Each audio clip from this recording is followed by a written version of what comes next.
క్రీస్తునందు ప్రియులైన సహోదరి సహోదరులకు ప్రభువైన యేసుక్రీస్తు వారి దివ్యనామముల శుభాలు. నేటి నూతన జీవిత అనుదిన దైవ ధ్యానము, సంఘర్షణను ఎదుర్కోవడము. నేటి లేఖన భాగము గలతీయులకు రాసిన పత్రిక 2వ అధ్యాయము 11 నుంచి 16 వచనాలు. అయితే కేఫా అంతియోకుకు వచ్చినప్పుడు అతడు అపరాధిగా తీర్చబడెను గనుక నేను ముఖాముఖిగా అతనిని ఎదిరించి తిని, ఏలైనగా యాకోబు నొద్ద నుండి కొందరు రాకమునుపు అతడు అన్యజనులతో భోజనము చేయుచుండెను. గాని వారు రాగానే సున్నతి పొందిన వారికి భయపడి వెనుక తీసి వేరైపోయెను. తక్కిన యూదులను అతనితో కలిసి మాయావేషము వేసుకొనిరి గనుక బర్నబా కూడా వారి వేషధారణము చేత మోసపోయెను. వారు సువార్త సత్యము చెప్పున క్రమముగా నడుచుకొనకపోవుట నేను చూచినప్పుడు అందరి ఎదుట కేఫాతో నేను చెప్పినదేమనగా, నీవు యూదుడవై ఉండియు యూదుల వలె కాక అన్యజనుల వలె ప్రవర్తించుచుండగా అన్యజనులు యూదుల వలె ప్రవర్తింపవలనని ఎందుకు బలవంతము చేయుచున్నావు? మనము జన్మము వలన యూదులమే గాని అన్యజనులలో చేరిన పాపులము కాము. మనుష్యుడు యేసుక్రీస్తునందలి విశ్వాసము వలన గాని ధర్మశాస్త్ర సంబంధమైన క్రియల మూలమున నీతిమంతుడిగా తీర్చబడని ఎరిగి మనము ధర్మశాస్త్ర సంబంధమైన క్రియల మూలముగా గాక క్రీస్తునందలి విశ్వాసం వలననే నీతిమంతులమని తీర్చబడుటకై యేసుక్రీస్తునందు విశ్వాసం ఉంచి ఉన్నాము.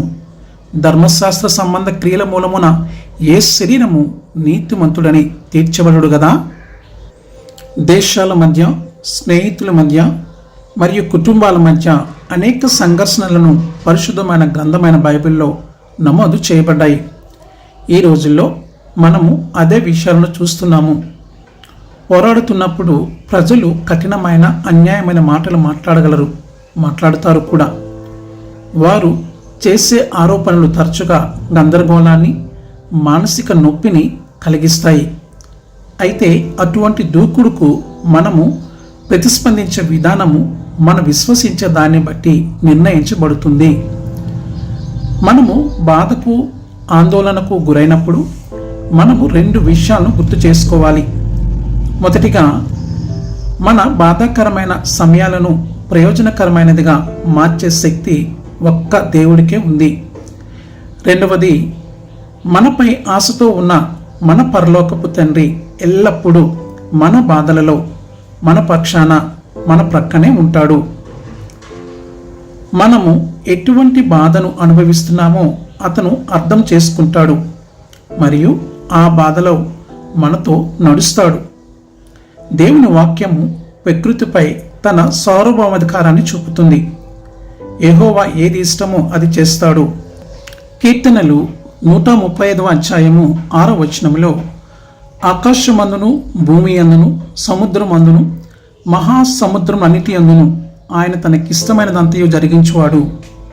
కాబట్టి ప్రభుత్వము, మానవ జాతి అయిన మనము అతని సార్వభౌమ పాలనను విశ్వసించినప్పుడు కష్ట సమయాలపై మన దృక్పథము మారుతుంది. దేవుడు మానవుల చేతులతో సేవను ఆశింపడు. అతనికి ఏమి అవసరము లేదు. ఎందుకంటే అతనే ప్రజలందరికీ జీవితాన్ని, శ్వాసని ఇస్తాడు. అందుకే మనము అతని సార్వభౌమాధికారాన్ని, పాలనను విశ్వసించినప్పుడే మన కష్ట సమయాలలో మన దృక్పథము మారుతుంది. తద్వారా భయముతో, ఆగ్రహంతో ప్రతిస్పందించడానికి బదులు మనము ప్రార్థనలో ఆయన వైపుకు తిరుగుతాము. దేవుని సహాయాన్ని, మార్గదర్శకత్వం కోసం అడుగుతాము. ప్రపంచంలో సంఘర్షణ అనివార్యము. మనము చేసిన పని గందరగోళానికి మూలమైనప్పుడు మనము క్షమాపణ చెప్పాలి. ఇతరులు తప్పు చేస్తే మనం క్షమించాలి. క్రీస్తు రాయబారులుగా మనము స్పందించే విధానము చాలా ప్రాముఖ్యమైనది. ప్రయత్నంలో ఏకీభవించండి. పరలోకమందున్న మా తండ్రి, నా నుండి సేవను ఆశింపకుండా ఎల్లప్పుడూ నా బాధలలో నా ప్రక్కనే ఉన్నందుకు ధన్యవాదాలు. నేను బాధలో ఉన్నప్పుడు ఎలా స్పందించాలో చూపినందుకు ధన్యవాదాలు. నేను ఎల్లప్పుడూ నీ సార్వభౌమ అధికారాన్ని, నీ ప్రభుత్వాన్ని, నీ పాలనను గౌరవిస్తాను మరియు వాటినే కోరుకుంటాను.